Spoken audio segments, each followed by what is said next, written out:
புதிய குற்றவியல் சட்டத்திற்கு எதிராக லாரி ஓட்டுநர்கள் போராட்டத்தில் குதித்துள்ள நிலையில் பல்வேறு மாநிலங்களில் பெட்ரோல் நிலையங்களில் நீண்ட வரிசையில் வாகனங்கள் காத்திருக்கும் நிலையை பார்க்க முடிகிறது. இது குறித்த கூடுதல் விவரங்களை செய்தியாளர் ராஜீவ்குமாரிடம் கேட்கலாம். ராஜு, எந்தெந்த மாநிலங்கள் இப்போ இந்த பெட்ரோல் டீசல் தட்டுப்பாடுனால பாதிப்பு ஏற்பட்டிருக்கு, அத்தியாவசிய சேவை கூட பாதிக்கப்பட்டிருக்கு அப்படின்னு சொல்லி செய்திகள் வருது, என்ன விவரம்? விக்னேஷ், கட்டாயமாக நீங்கள் கூறியது போல இந்த குற்றவியல் சட்டமானது சமீபத்தில் நடைபெற்ற குளிர்கால கூட்டத்தொடர் தான் மத்திய அரசு கொண்டு வந்திருந்தார்கள். இந்த ஒரு சட்டத்தின் கீழ் ஒரு சரத்தானது இருக்கின்றது. அதாவது ஹிட் அண்ட் ரன் என்று சொல்வார்கள். இது மாதிரி கனரக வாகனங்கள் ஓட்டுநர்கள் யாரையும் அந்த விபத்தை ஏற்படுத்திவிட்டு நிற்காமல் அவர்கள் அங்கிருந்து தப்பி செல்வது என்பதையும் குறிப்பிடுகிறார்கள். இது போன்ற ஒரு குற்றத்திற்கு 10 ஆண்டுகள் சிறை தண்டனை வழங்கலாம் அல்லது 7 லட்சம் ரூபாய் வரை அவர்களுக்கு அந்த அபராதம் விதிக்கப்படும் என்ற ஒரு வழிவகை செய்யும் வகையில இந்த சட்டமானது தற்போது கொண்டு வரப்பட்டிருக்கின்றது. இதற்கு எதிர்ப்பு தெரிவித்துதான் பல்வேறு வட மாநிலங்களில் லாரி ஓட்டுநர்கள் அதே போல ட்ரக் டிரைவர்கள் இந்த போராட்டத்தில் ஈடுபட்டிருக்கின்றார்கள். குறிப்பாக மகாராஷ்டிரா, உத்தரப்பிரதேசம், உத்தரகாண்ட், பீகார், ராஜஸ்தான், ஹரியானா, டெல்லி உள்ளிட்ட பல்வேறு வட மாநிலங்கள்ல இது போல ஓட்டுநர்கள் இந்த போராட்டத்தில் ஈடுபட்டிருப்பதன் காரணமாக அத்தியாவசிய அந்த பொருட்களை ஏற்றி சென்று அது குறிப்பிட்ட அந்த மாநிலத்திற்கோ அல்லது குறிப்பிட்ட ஒரு பகுதிக்கோ எடுத்து செல்வதில் தற்போது சிக்கல் ஏற்பட்டிருக்கின்றது. இது ஒரு புறம் இருக்கு. பொதுமக்கள் தொடர்ந்து தற்போது ஒரு அச்சத்திற்குள் உள்ளாகி இருக்கின்றார்கள். மேலும் அவர்கள் தங்களுடைய அந்த வாகனங்களை, இருசக்கர வாகனங்களை மற்றும் கார்களை எடுத்துக்கொண்டு அவர்கள் அந்த பெட்ரோல் நிலையங்களுக்கு சென்று முழுமையாக அந்த பெட்ரோல்களை நிரப்பி தங்களுக்கு தேவையான அந்த அத்தியாவசிய பொருட்களை வாங்குவதில் மும்முரமாக இருக்கக்கூடிய நிலையில் பல்வேறு மாநிலங்கள்ல இந்த பெட்ரோல் நிலையங்கள்ல பெட்ரோல் தீர்ந்து விட்டு வருகின்ற ஒரு செய்தி தான் அங்கிருந்து நமக்கு தகவலாக தற்போது கிடைத்திருக்கின்றது. இது தொடர்பாக மத்திய அரசு உடனடியாக நடவடிக்கை எடுக்க வேண்டும், இந்த ஒரு சட்டத்தை திரும்ப பெற வேண்டும் என்பதை தான். ராஜு, நீங்க இணைப்பிலே இருங்க. தற்போது நமது இணைப்பில் தமிழ்நாடு பெட்ரோல் மற்றும் டீசல் விநியோகஸ்தர் சங்கத்தின் தலைவர் முரளி நமது இணைப்பில் இணைந்திருக்கிறார். அவரிடம் பேசலாம். சார் வணக்கம். வணக்கம் சார். இப்போ நம்ம செய்தியில பார்த்துட்டு இருக்கோம், வட மாநிலங்கள குறிப்பா டெல்லி, பீகார், மத்திய பிரதேசம் போன்ற மாநிலங்கள்ல பெட்ரோல் நிலையங்கள் மூடப்பட்டிருப்பதாகவும் பெட்ரோல் தட்டுப்பாடு ஏற்பட்டிருப்பதாகவும் பார்க்கிறோம். தமிழகத்தை பொறுத்த வரைக்கும் இந்த எதிரொலி எதுவும் பாதிப்பை ஏற்படுத்துமா? அதாவது இது வட மாநிலங்கள்ல பெட்ரோல் டீசல் மாத்திரம் இல்ல, லாரி ஓட்டுநர்களுடைய சங்கம் இதுல இந்த ஸ்ட்ரைக்ல கலந்துருக்காங்க. ஏன்னா யார் லாரி ஓட்டுநர்களுக்கு இந்த அபராதம் விதிக்கப்பட்டுள்ளது. ஸோ அதை எதிர்த்து அவங்க இதுல கலந்துருக்காங்க. தற்சமயம் தமிழ்நாட்டில் உள்ள லாரி ஓட்டுநர்கள் சங்கம் எந்த விதமான அறிவிப்போ அறிவிக்கல. இங்க தமிழ்நாடு மட்டும் இல்ல, இந்த சதர்ன் சைட்ல தமிழ்நாடு, ஆந்திரா, கேரளா, கர்நாடகா, இந்த சதர்ன் சவுத் இந்தியால இன்னும் அந்த விதமான அறிவிப்பு எதுவும் இது வரைக்கும் வரல. இன்றைய வரைக்கும் பெட்ரோல் டீசல் எல்லாருக்கும் சரியான முறையில வழங்கப்பட்டு கொண்டிருக்கிறது. ஸ்டாக்கும் தமிழ்நாட்டில் உள்ள அனைத்து பெட்ரோல் பம்ப்லயும் ஸ்டாக் இருக்குது. அதனால இங்க பேனிக் பையிங் தேவையில்லை. பெட்ரோல் டீசல் கிடைக்கிறதுல எந்த விதமான பிரச்சனைகள் ஏற்படாது. இன்னும் சில அதாவது ஒரு வாரத்துலதான் நமக்கு இது வட மாநிலங்களில் இருக்கிறது மற்ற மாநிலங்களும் இது பரவுமா அல்லது வட மாநிலங்களோட நிற்குமான்றது இனிமேதான் அதை நம்ம புரிந்து கவனிக்க வேண்டும். இப்போ நீங்க தென் மாநிலங்களில் உள்ள லாரி ஓட்டுநர்கள் இந்த போராட்டத்தில் பங்கேற்கிறதுனால இதுல தமிழகத்திற்கு பெரிய அளவுல பாதிப்பு இல்லை அப்படின்ற மாதிரி குறிப்பிட்டிருக்கீங்க.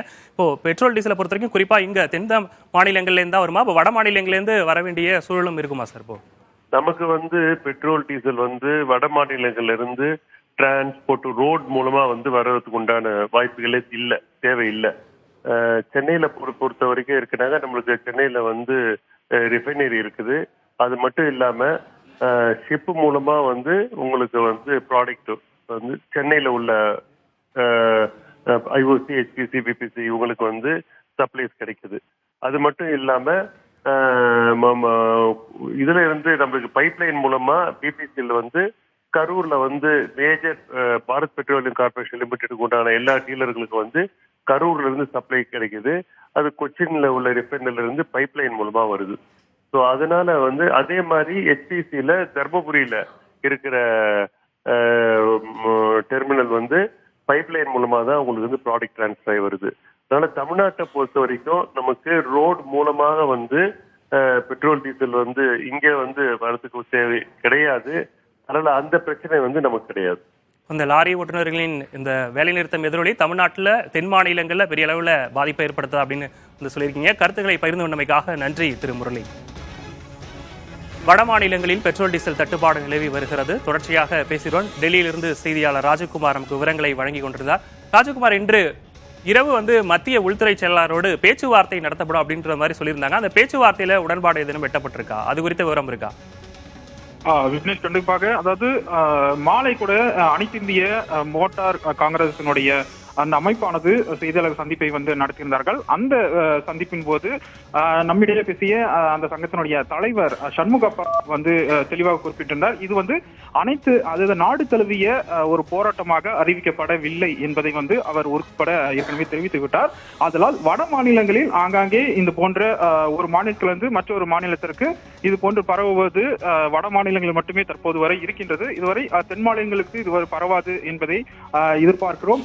இருப்பினும் இந்த சந்திப்பின் போது மத்திய உள்துறை அமைச்சகத்துடைய செயலாளர் அஜய் பல்லாவிடம் ஓட்டுநர்களுடைய இந்த சட்டத்தின் மூலம் அவர்கள் எவ்வாறு பாதிக்கப்படுகிறார்கள் என்பதை விரிவாக அவருக்கு விளக்கம் அளிக்கப்படும் என்பதை அவர் தெரிவித்திருந்தார். அதே போல மத்திய அரசு உடனடியாக இந்த சட்டத்தை திரும்ப பெற வேண்டும் என்பதை வலியுறுத்தி இந்த போராட்டம் நடைபெற்று வருகிறது. ஒருவேளை இந்த ஒரு பேச்சுவார்த்தையில் உடன்பாடு எட்டப்பட்டால் மட்டுமே போராட்டம், அதாவது வட மாநிலங்களில் தற்போது நடைபெற்று வரக்கூடிய இந்த ஒரு போராட்டமானது கைவிடப்படும் என்பதையும் அவர் தெரிவித்திருந்தார். தற்போது வரை அந்த கூட்டம் தொடர்பான கூடுதல் தகவல்கள் கேட்பதற்காக அவரை தொடர்பு கொண்ட போதிலும் அவரை தொடர்பு கொள்ள முடியவில்லை. விரைவில் அவர் மீண்டும் கூட்டத்தில் உடன்பாடு எட்டப்பட்டதா போன்ற விஷயத்தை நம்மிடம் பகிர்வார் என்று நம்பலாம். தற்போது வரை இந்த ஒரு சூழல் தான் இங்கு நிலவுகிறது. மேலும் அந்த போராட்டமானது பக்கத்து மற்ற மாநிலங்களுக்கும் பரவாமல் இருக்க ஆங்காங்கே பலத்த பாதுகாப்பு ஏற்பாடுகளும் பேச்சுவார்த்தைகளும் மாநில அரசு சார்பில் அதிகாரிகள் ஓட்டுநர்களுடன் அந்த பேச்சுவார்த்தையில் ஈடுபட்டு வரக்கூடிய நிலையில் இன்றைய தினம் இந்த டெல்லியில் இந்த மத்திய அரசுடனான முதல் கட்ட பேச்சுவார்த்தையானது தற்போது நடைபெற்று வருகிறது. விக்னேஷ், ஒரு பக்கம் லாரி ஓட்டுநர்கள் போராட்டம், மற்றொரு பக்கம் மத்திய அரசு பேச்சுவார்த்தையும் தொடங்கி பேச்சுவார்த்தை என்பது நடைபெற்றுக் கொண்டிருக்கிறது. நம்ம காட்சிகளை பார்க்கும் வட மாநிலங்கள்ல பெரும்பாலான பெட்ரோல் நிலையங்கள்ல மக்கள் படையெடுத்து பெட்ரோல் நிரப்புவதற்காக வந்துட்டு இருக்காங்களே, இப்போ மத்திய அரசு தரப்பிலிருந்து ஏதேனும் விளக்கம் என்பது கொடுக்கப்பட்டிருக்கா? பொதுமக்களுக்காக, பொதுமக்கள் நீங்க இதுல தேவையில்லாம அச்சமடைய வேண்டாம், அத்தியாவசிய சேவைகள் எதுவும் பாதிப்பு ஏற்படாது அப்படின்ற மாதிரி ஏதேனும் விளக்கம் கொடுத்திருக்காங்களா? கட்டாயமாக ஏற்கனவே இந்த ஒரு விவகாரமானது மத்திய அரசை அதன் காரணமாகவே உடனடியாக, அதாவது 3 நாட்கள் ஓட்டுநர்கள் இந்த போராட்டத்தை அறிவித்திருந்தார்கள். நேற்று அறிவிக்கப்பட்ட இந்த போராட்டமானது 2வது நாளான இன்றே மத்திய அரசு அந்த முதல் கட்ட அந்த பேச்சுவார்த்தைக்கு அழைப்பு விடுத்திருந்த நிலையில் இந்த ஒரு பேச்சுவார்த்தையானது தற்போது நடைபெற்று வருகிறது. மற்றொரு புறம் பொதுமக்களுக்கு தேவையான அந்த அத்தியாவசிய பொருட்கள், பால் பொருட்கள் ஆகட்டும், அதே போன்று காய்கறிகள், அதே போல முக்கியமாக மருந்து பொருட்கள் உள்ளிட்ட அனைத்து சேவையுமே தடை பெறாமல் இருப்பதற்காக அங்க மாநிலத்தில் இருக்கக்கூடிய அதிகாரிகள் மூலமாக அவர்களுடன் அந்த பேச்சுவார்த்தையிலும் மத்திய அரசு ஈடுபட்டு வருகின்றது. அதே போல அடுத்த கட்டமாக இந்த விஷயத்தை எவ்வாறு எடுத்து செல்வது போன்ற பல்வேறு முக்கிய விவகாரம் தொடர்பாகவும் இன்றைய தினம் நடைபெறும் அந்த ஒரு ஆலோசனை கூட்டத்தில் முடிவு செய்யப்படும் என எதிர்பார்க்கலாம். கட்டாயமாக மத்திய அரசு உடன் நடைபெறும் இந்த ஒரு பேச்சுவார்த்தையில் உடன்பாடு எட்டப்பட்டால் மட்டுமே போராட்டம் கைவிடப்படும் என்று ஏற்கனவே ஓட்டுநர்கள் சங்கங்கள் உறுதிப்பட தெரிவித்திருக்கின்றார்கள். அதன்படி தொடர்ந்து போராட்டங்கள் நடைபெறுகிறது. இன்றைய தினம் நடைபெறும் அந்த கூட்டத்தின் முடிவு எவ்வாறு இருக்க போகிறது என்பது நாம் பொறுத்திருந்து பார்க்க வேண்டும். விக்னேஷ், ராஜு, நீங்க இப்ப குறிப்பிட்டிருந்தீங்க இந்த பேச்சுவார்த்தையில் சுமூக ஒரு உடன்பாடு எட்டப்பட்டால் மட்டுமே இந்த போராட்டம் வாபஸ் பெறப்படும் அப்படின்னு சொல்லி லாரி உரிமையாளர்கள் சங்கத்தின் சார்பாக தெரிவிச்சிருந்தா அப்ப சொல்லியிருந்தீங்க. இப்ப சமாளிப்பதற்கு தேவையான நடவடிக்கைகளை ஒரு பக்கம் மத்திய அரசு எடுத்துட்டு இருக்காங்களா? இப்போ கட்டாயமாக, அதாவது ஏற்கனவே அந்த அத்தியாவசிய சேவைகள் தொடர்பாக எந்த ஒரு பொருட்களுக்கும் தட்டுப்பாடு ஏற்பட்டு விடக்கூடாது என்பதில் மாநில அரசுகள் மூலமாக கவனமாக நடவடிக்கையானது எடுக்கப்பட்டு வருவதாக தகவல்கள் கூறுகின்றது. அதன் அடிப்படையிலே ஆங்காங்கே மாநிலத்தில் நெடுஞ்சாலைகளில் நிறுத்தி வைக்கப்பட்டிருக்கக்கூடிய லாரி ஓட்டுநர்கள் அந்த சங்கத்தினுடன் அந்த பேச்சுவார்த்தையை மாநில அரசின் சார்பாகவும் தற்போது மேற்கொள்ளப்பட்டு வரக்கூடிய நிலையில இந்த ஒரு பேச்சுவார்த்தை இன்றைய தினம் நடைபெறுகிறது. எதுவாக இருந்தாலும் சாலைகளில் பல்வேறு இந்த வட மாநிலங்களில் கூடிய சாலைகளிலே வாகனங்களை நிறுத்திவிட்டு சாலை மறியலில் ஈடுபட்ட அந்த போராட்டங்கள் நடைபெற்று வருவதன் காரணமாக மக்கள் சற்று தற்போது அச்சத்தில் தான் இருக்கிறார்கள். விக்னேஷ், தற்போதைய விவரங்களை வழங்கியமைக்காக நன்றி ராஜு.